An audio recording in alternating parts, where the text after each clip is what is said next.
Hello, hello, hello again, and welcome to Flub's Library. My name is Danny, I'm your host, and I've got a very exciting episode for you today. Today, we're going to be talking about November 9 by Miss Colleen Hoover.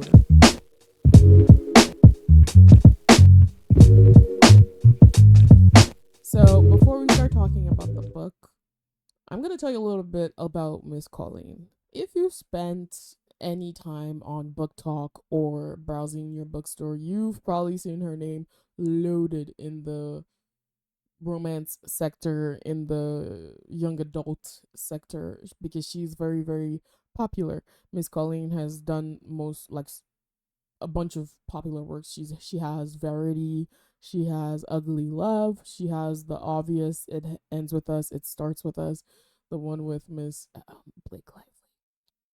Colleen Hoover has a lot of accolades to her name, and she is very popular in the book talk and the romance and YA verse. A very popular trait of Colleen Hoover's writing is that she mostly walks the line between trauma and romance. So almost every single one of her novels, she has a little splash of trauma, whether that be like abuse, like in the case of It Ends With Us, or just, maybe somebody's healing from trauma, or maybe somebody went through something bad. So she has a lot of these kinds of stories. And if I'm not wrong, she has had a lot of mixed reactions from the public when it comes to this, because some women or some men or some readers in general just don't um enjoy these kinds of books, and some of them, not necessarily that they don't enjoy her writing, but she is, from my research, a little bit controversial on the www, on the world wide web. So she is very controversial from what I've seen. Correct me if I'm wrong. I will take the correction. Either way, we are not here to give the whole breakdown of Miss Colleen Hoover and what she's got going on. We're actually here to talk about one of her novels, November 9th.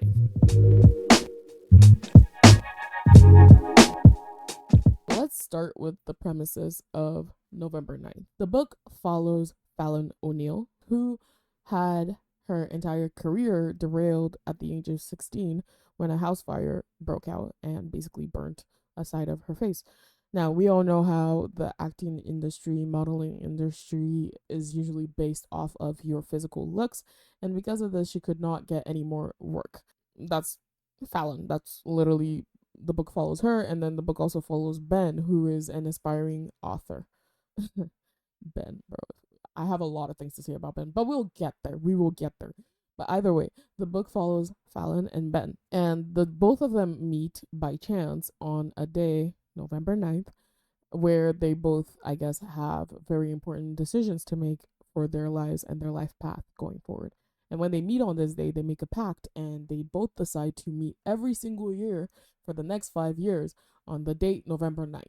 And they will catch up with each other, do whatever it is, whatever, go on dates, I guess. I don't freaking know. But basically, they will catch up one time a year to talk about what their experiences have been like whilst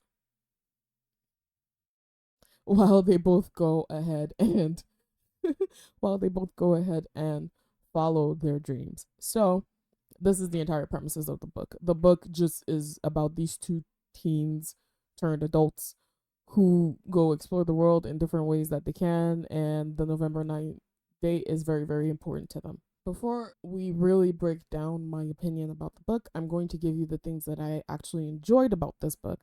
And one of the biggest things that I liked about the book was the initial idea of the book. Having both characters always want to meet on one day, having both characters actually separate in the beginning rather than giving us either a very instant romance and we getting tired of the characters, because as they meet each other, we're also meeting them and seeing them progress in their life's journey. I like the entire idea of they get to meet once a year and they are both actually taking time to do whatever it is that they want to do and not just derailing their futures based off of this random person that they met on this random day. right? So that really made me get into the book. That was my reasoning for actually buying the book. I also enjoyed the fact that the story was told in both point of views, because usually we get stories where it's only just one person's point of view and you don't know, because you're only in one person's head, so you don't actually know what the other person might have been thinking or the reasoning for why they did certain things, and then you would just be sitting there thinking, oh, but girl, what if you're just overthinking? Boy, what if this, what if that? So I actually like the fact that we could see things from both perspectives. I like how Miss Colleen wrote Fallon's trauma pertaining to her confidence. Let's be honest, we would all like to think, or we would all like to wish that, yes, if it were us, we will, or we would not act the way Fallon did or feel the way Fallon did. But to be honest, a trauma like that really takes a toll on the person that it happens to. People don't ever want to admit how shallow they are and that the world does run on physical attraction. We're so quick to say, oh no, she's a queen, she's a this, she's a that. But realistically, in the real world, your looks actually do matter. People don't click on your videos sometimes because of how you look. People, because that's the first thing that we see. People don't, want to talk to you sometimes because of how you look. Your crush probably doesn't like you back sometimes because of how you look, and somebody else probably looks better. So, in the way that Miss Colleen wrote this, it makes a lot of sense, and she did it very realistically. She didn't make it so whimsical or so fairy tale like, where Fallon is just like, oh my god, look at me, I'm the prettiest girl around.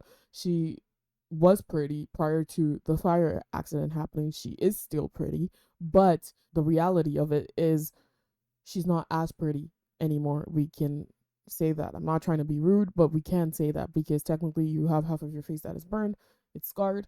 In the kind of industry that you're working in, it's not what people would usually go for. So the way that she wrote that part of the book really, really stood out to me, because I could relate a little bit. I'm not a burn victim by any means, but I could relate a little bit in the sense of having your self esteem get lowered by something that traumatic happening to you. Writing off of this point, I also loved how we got to see how superficial the acting world really is.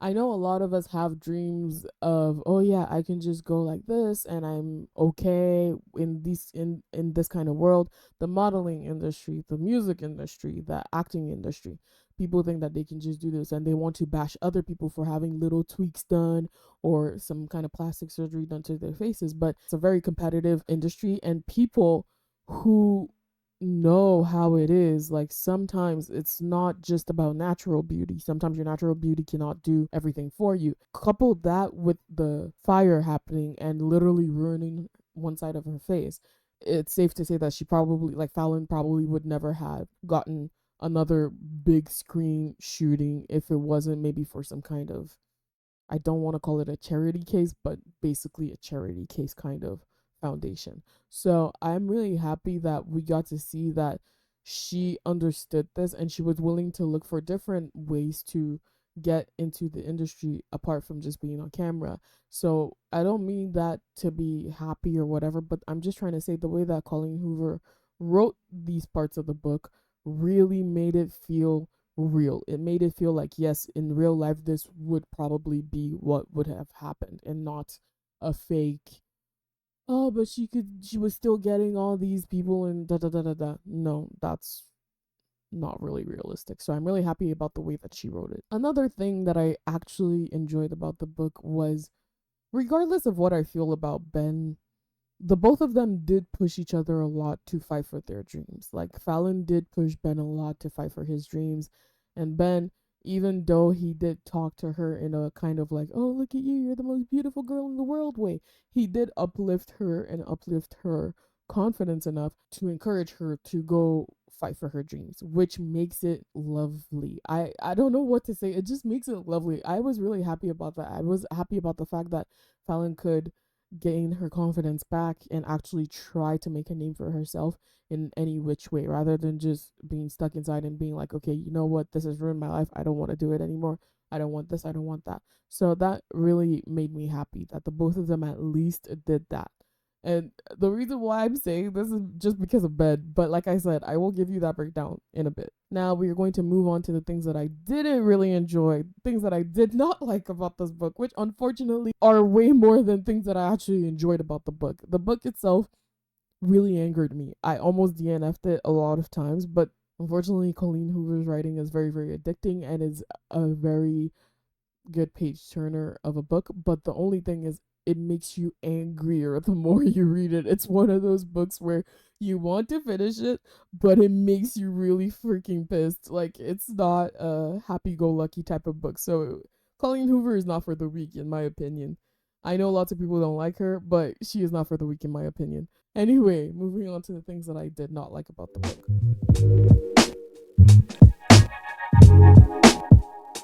The story was a bit too messy. Okay, the idea of the plot in itself is great. Think about it. A story where somebody meets or two or a couple meets one day in a year and they probably will work on their relationship and progress in a way that we as readers want to see. In theory, that is great. In actuality, it makes the book a little bit too messy. There's a lot of things to actually consider in those 5 years. Because mind you, they went no contact. This wasn't a I'll call you and I'll text you and no, it was a let's not disrupt each other.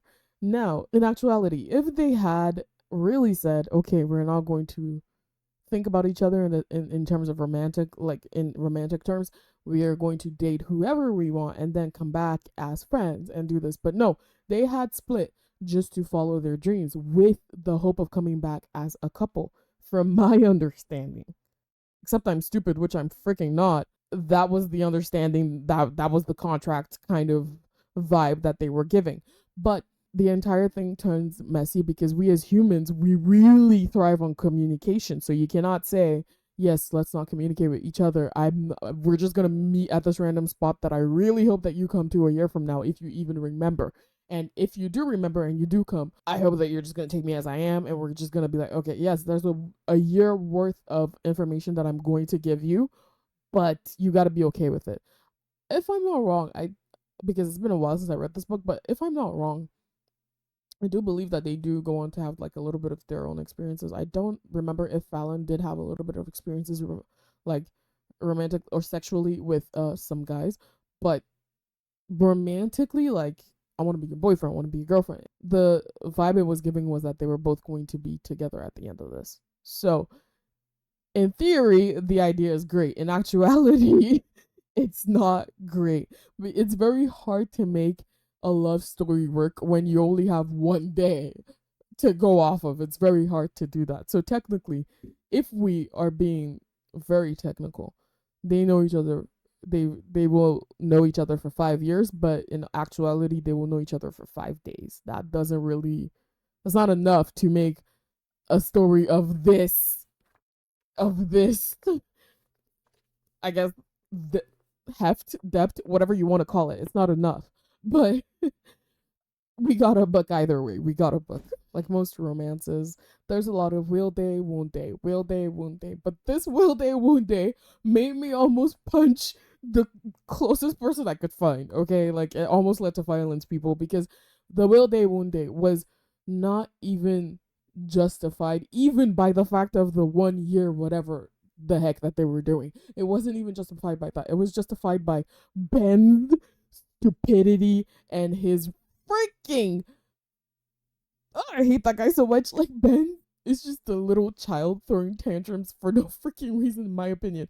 It was all based off of Ben and his stupid feelings. Yes, Ben is stupid and his feelings are stupid. We do not stand Ben. If you do, please log out of the chat, because Ben is really, really toxic and very, very vile, in my opinion. If you have read this book, you understand why I'm this worked up about it. But either way, the will they, won't they was not necessary, because technically, if you already have the premises of the book being that these two people are probably going to end up together on the 1 day basis, why is there a will they, won't they? Why is there anything to even affect it? And yes, I understand, like I said, the one thing that I don't like about the book is how the idea was written out, because I understand that with no contact, people will not have that initial connection. There's a lot of overthinking. There's a lot of, I don't really know if this person's still thinking about me, so why should I still be thinking about them? But it goes a little bit too far, because if that is the case, why continue on for the next fucking 4 years after the first year that you do it? Like, it doesn't make any sense. This one might be just my opinion. It might be objective, it might not be what you think, but I think that Ben was, in the first year, he was written a certain type of style, a certain type of way. I feel like he was supposed to be this encouraging, supporting boyfriend to be type of person. We were all rooting for Ben in the first year. But come the second year and then onwards, I feel like Miss Colleen was just like, no, let's make him more toxic. Because I cannot, even in my brain till now, I cannot align how Ben of first year and Ben of second year worked, because it didn't seem like the same people. I did not like this. It kind of felt like he was just very two faced, in my opinion. If you, or it could just be his character non development, because this guy does not develop for shit. He does not develop anywhere. He develops all the way back to hell. He does not develop anywhere. Okay? So I don't know if this is his non development arc or whatever this is, but he just goes backward, in my opinion. Like, he just goes from the good guy. I was rooting for them. I was kicking my feet. I was being all the la la la la. Oh, Jesus Christ. I was really rooting for this fucking couple. And then suddenly in year two, I was like, the fuck? Who is this? Because this ain't Ben. Bring Ben back. Justice for Ben. Another thing. There's a whole list of things that I did not like about this book, but I did not like the way Ben spoke. It kind of spoke like he was not even in the same conversation as Fallon. It kind of was like he was not in the same conversation as Fallon. So she might be talking, let's say she's talking about juice. Let's say she's talking about orange juice. And he'll just be like, the way that your eyes are layered under your skin, under the hair, under the this of your body makes you the most impressive person I've ever seen. Bro, what the fuck? What about the freaking orange juice? Do you want orange juice or not? Like, that's the kind of guy, like, that's the way he talks. And it's so annoying. It was so annoying. It was like he had his own story playing in his head when it came to Fallon. And I don't know if this was because of the way the book is layered, we don't see him actually interact more with other people as much. We see him mostly interact with Fallon.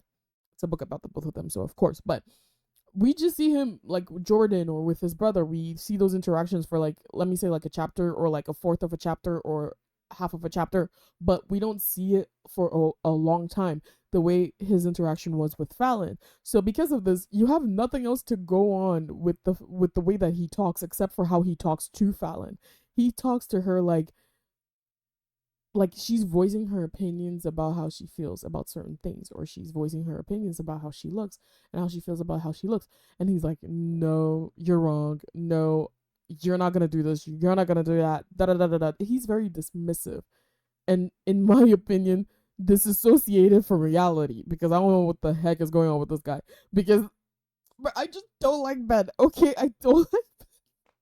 He's the worst male lead character, whatever male character. He's the worst, in my opinion. Maybe I haven't read more, because this is the only Colleen Hoover book that I've actually read. I've already said so many times that I'm not going to waste my money buying Colleen Hoover books, because I already had such a bad experience with this one. But there is a video Stephanie Sue made where she actually talked about Verity, and because of that video, I do want to buy Verity and I want to try Verity.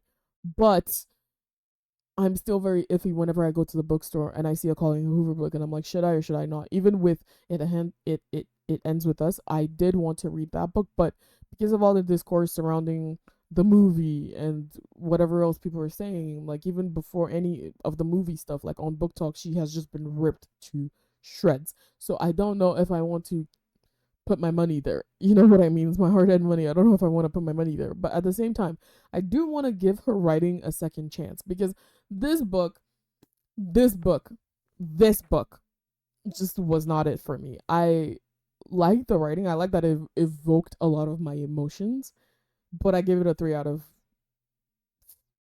5 stars, 3.5, at most 3.75, because of the way that Ben was written. I need some kind of redemption for Ben. Okay, please. I need some kind of redemption for Ben. I need some kind of hope for Ben. I don't have any. Like, let's just trash him now and forever because he is the worst. I do understand how Fallon could have fallen for Ben in the first year. Because if you read the first year of the book, it's like this guy comes in. She's this already, like, I don't want to say damaged, but I guess damaged character, in the sense of her self-esteem is really low. It's probably in the pits. Okay? Like, it's really low. And she's just trying to live her life, trying to go to New York and sort out her thing. And this guy comes in and he's looking at her like she's the only person in the room. Everybody wants to be looked at like that. Everybody wants to be treated like that. So I can understand where she was, her confidence level, and everything. And Ben coming in like this, new thing in her life, new escape in her life. And even with all of that, she still chose herself, which is really great, which is one thing that I actually really loved about Fallon. But ultimately, I wish that there was even a second consideration, because from the way that the book was written, every single lady in the book had no,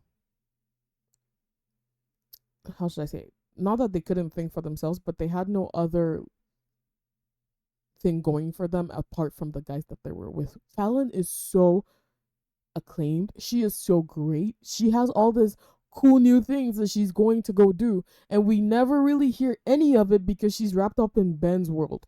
Jordan is so awesome, okay, and we never hear any of it because she gets wrapped up in both Ben and Ben's brother. We don't know anything about Fallon's mom until like towards the ending, or well, I guess we did know a little bit, but like until like towards the ending, because the entire thing that we knew about her was based off, like, was through Fallon's eyes, through her dad's eyes. So we know nothing about the women by themselves. We know nothing about like their lives. Like, everything about their lives are kind of mentioned in passing, in my opinion. But whenever they're with the guys, then it's all about, oh, look at what this guy does, and this guy's amazing, and blah blah blah, and blah blah blah blah, and all these kinds of stuff, and how it ties into them, but not really about them. Even in year 3, if I'm not wrong, or year 4, something, one of the years, because I know Ben doesn't show up for one of the years, so I don't know if it's year 3 or whatever, but one of the years when she does go back and they decide to be a couple or whatever, when Ben's brother dies, he tries to use her as a form of escapism, but which you will, I'm sorry because I feel like this is a lot of spoilers, but technically this is a whole review of the book, so if you clicked on this video, or if you're watching the video, or if you clicked on this podcast, then you probably should know that this is going to have a lot of spoilers in it. But either way, when Ben's brother passes, we can see him trying to use Fallon as a form of escapism. Like, Ben really is that guy. He will use anything and everybody as a form of escapism to actually escape his feelings, rather than actually working through it. And as an author, that's freaking stupid, because you have one of the best devices to pour out your emotions, which is writing it into a book that actually makes you feel. Whether or not you read that book later, like, just pour it out in that book. But no, he, in my opinion, uses people to get what he wants. This is my opinion about Ben, okay? You might not resonate with it. I don't care about your opinion, to be honest, right now, because I'm just talking about the character. But I would also like to hear about your opinion later, because I do care about your opinion, technically. I digress. My point is, when they then decide and everything, and he is trying to use Fallon as a form of escapism, and Fallon finds out from Jordan that, hey, actually, Ben has been contacted by a book agent. And she goes in and she tells him, hey, you know what? Like, I don't think we should actually go together. Let's just stick to the original terms of our agreement, which is the 5 years, no contact, 1 year, whatever the heck. And we'll come back later when you're a published author and everything, and we can go through that. And this MFer is talking about, but you said you love me. So where'd that go? It didn't go anywhere. She's actually doing you a favor. She's actually telling you not to run away and actually think about your future. But you're here talking about, yeah, no, you don't love me because you're doing this. Why are you trying to manipulate the situation? Oh my God, I'm getting so frustrated. Like, this is how I felt when I was reading the book. He just did not have any sense of reality. And even if he did, he didn't have any sense of realism. Like, he just had a lot of escape. Bro, this boy, Ben had to have been a Pisces. There, I'm gonna say it. My guy was probably a freaking Pisces, because what the heck? Like, he was not on Earth. I don't know where the heck he was, but he wasn't on Earth. Most of the parts of the book that I didn't like really just resonates around Ben. He was very gaslighty. We need someone to play Escapism by Rhea, because this guy was just not it. Like, he was very gaslighty. He was very dismissive about Fallon's feelings about certain things. He put himself first, but also did not about certain things. Like, he was very selfish. He was very manipulative. And on top of it, as we know, and I'm giving you the major spoiler right now, so if you don't want to hear this part, please close your ears. Please log out of the video, log out of the audio. But spoiler alert, whatever. He had the biggest audacity to actually start the fire, actually burn this girl's face off, and then stalk her for years, and then act like it was a chance meeting and be like, hey, like, you're so pretty. Like, no, bro, you did a lot of shitty things. You're a shitty person. And then on top of that, he makes a whole book about it, sends it to her after breaking her heart. And then you got the freaking mom talking about, you should hear this boy out. No, you should go fucking stand in front of a white truck in a K-drama movie. Because, lady, what? That's your daughter. What? No, this takes my nerves. This takes my nerves. But either way, the icing on the cake, on top of the icing on the cake, is the fact that after all of this, after he does the shittiest thing, breaks her heart and everything, and then moves on with Jordan out of nowhere, freaking Miss Colleen has our girl Fallon apologize to him. Apologize about what? Apologize about what, lady? Apologize about what? Because I'm about to start a fight again. Like, what is this, lady? What is this? What is this?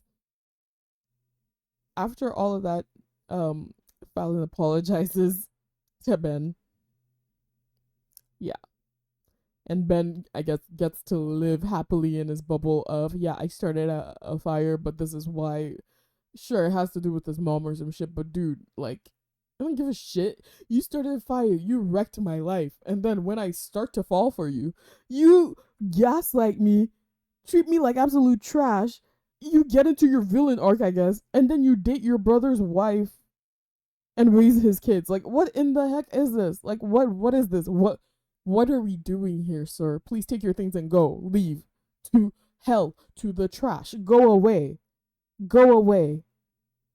Why? What was the reason? Another thing about the book was I did predict a lot of things that were going to happen.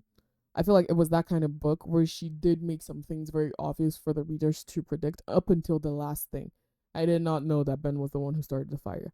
But up until the last thing, which is that was the biggest twist. We kind of knew a lot of things were going to happen. It was set up in a way that you could tell certain things were going to happen. It was kind of like a deja vu, like I've seen this before kind of scenes. So that was okay, but I don't really know. I don't have too much of an opinion about it. It's not great, but it's not like it's just it just is, right? I wish we had more interactions with the brothers. It just kind of felt like Miss Colleen was really trying to make Ben the injured, troublesome, troublemaker brother. Like, I wish we had more with Ian. I wish we had more with the other brother. I wish there was more of like that brotherly love that we could see. Not the pushaways, not the this, not the that, just actually more stuff. And if I'm not wrong, the book actually tells more of Ben's story than Fallon's. Or I'm just remembering mostly Ben because I hate Ben. Like I said, I read this book a while ago, so my memory might not be caught up to speed. Maybe I should read it again, but I really don't want to put myself through that. It did seem like it had more of Ben's part than Fallon's. If she wanted us to know more about Ben, you could have written him better. You could have made him a little bit likable. He wasn't likable. I didn't want to read about him. I wanted him to just go. I didn't want to read about him because he was not likable. As obvious as it was to me, at least, I don't know if it was obvious to other people. When Jordan got introduced, I did know she was going to end up with Ben. I just wish that she didn't. I wish that they had separated that, especially given the fact that she had been with his brother. I wish that they had really separated that because it's kind of given a little bit incestuous vibes here. It just wasn't a cool thing. I understand him wanting to be in the baby's life, but you can be in the baby's life as their uncle. I really wish people did not dismiss Fallon's trauma. She did have a lot of trauma, and it was understandable. It doesn't matter how long it happened, but in the book, it kind of seemed like people made her out to just be whining about it. No, she's not whining about it. Half of her face has this thing. Everywhere she goes, she's stigmatized. Everywhere she goes, people are going to look at her and say, "Oh my God, did you see that person? Oh my God." It's like her having a hood, her using her hair to hide her face is valid because of this. Even her parents didn't really take their daughter's trauma seriously. Are you kidding me, parents? Like, what is going on? Why don't you take your child's trauma? Like, you're making it seem like it was nothing. I guess set up in this book's world, it makes a lot of sense where it would then push Fallon towards Ben, because at the time that they met, he was the only person that actually showed her any kind of sympathy towards it or anything like that. Still, if it happened to you, you wouldn't be out here going, "Oh, but you're just you're not an excuse" or something like that. It was really, really traumatic. Oh my gosh. I really hated the ending. Probably wasn't one of the worst because I heard that Avengers Endgame was also a very shitty ending. But this, in terms of the book world, has to at least make the top 20. I will give it that. The top 20 of shitty endings. Because why, Miss Colleen Hoover? Why? What do you mean that he dropped the manuscript off? The mother reads the manuscript and then she's crying. She's crying about the manuscript that talks about how he started the fire that ruined your daughter's life. And you're crying and telling your daughter to go see this guy. Where is the logic? Where has logic gone? Why would we do this? This is so stupid. It's a stupid ending. It's a stupid ending. It's a stupid ending. I don't know what else to say. It's a very stupid ending. I'm just going to leave it at that. It's a very stupid ending. I do understand the book being named November 9th, but it looks like a lot of things happened on November 9th. There were a lot of things that happened on November 9th. Okay, like this, I guess, was a very, very important date, but a lot of things happened. Like, we couldn't there have been a little bit of variety? Maybe November 10th, maybe November 11th, maybe just look like a lot, like any bad thing that you could think of just happened on this date.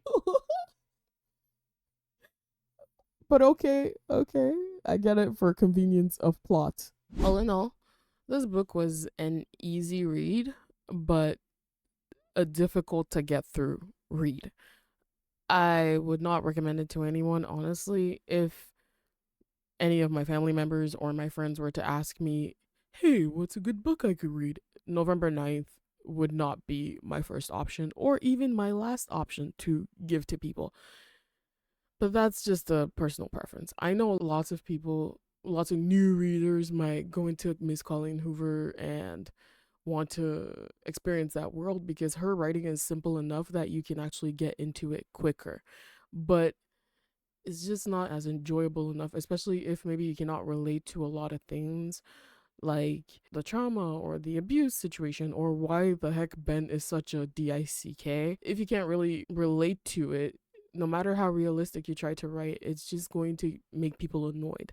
And at the end of the day, if you can relate to it, if it's not necessarily matching too much of your relation to the trope or whatever, it could come off a little bit overdone or underdone. And then you might not really like it. And in general, books are just the place where people go to escape the realism of life.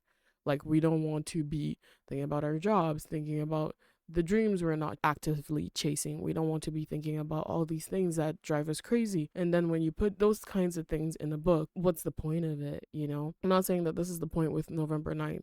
I'm just saying in general. At the end of the day, if you did read it and if you still go ahead to read it, please let me know in the comments what you think of the book, if you agreed with any of my observations of the book. I think Miss Colleen is a good author. She's not necessarily like mind-blowing in my opinion, but she is really good. I don't want to say too many negative things because as an aspiring author, I really understand how hard it is to put down your thoughts and your creation and your imagination into words for people to literally tear apart or love. So I'm not going to say anything too bad about her writing style or her as a person or as an author, but her writing style just isn't necessarily my cup of tea. But I will try again with maybe Verity or It Ends With Us, or maybe It Starts With Us, whichever one is the first book, because I do want to give it a chance. I don't really want to just jump on the bandwagon of hating or loving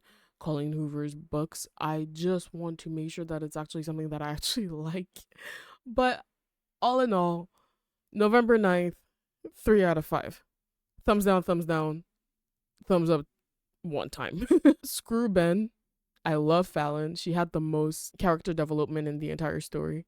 I hated her mom. I hated her dad. Jordan, as much as I loved her in the first half, she can go eat some brick, because why in God's name would you agree to the atrocious idea of ending up with your fiance's brother, albeit him dying? Just no. No. And Ben can go rot in that place that we don't want to go rot in. He can go to the trash. I hate Ben. If this entire, I should literally just name this entire video, I hate Ben. Because what the heck? Either way, thank you so much for watching. Thank you so much for listening. If you're listening to this on Apple or Spotify, my name is Danny. This has been Flub's Library. I really hope that you join me again next week, because I do release videos weekly, and I really hope that we can create a space where we can all voice our opinions and just chit chat about books, which is really, really my desire and my dream. I really hope that that happens. Anyway, I have all my socials in my description box. On everything, you can like, rate, subscribe, comment, whatever it is that you want to do. It would be really, really nice to see you come back again next week. Either way, I'm gonna go catch some Z's because I got work in the morning. Thank you for listening. Thank you for watching. Bye.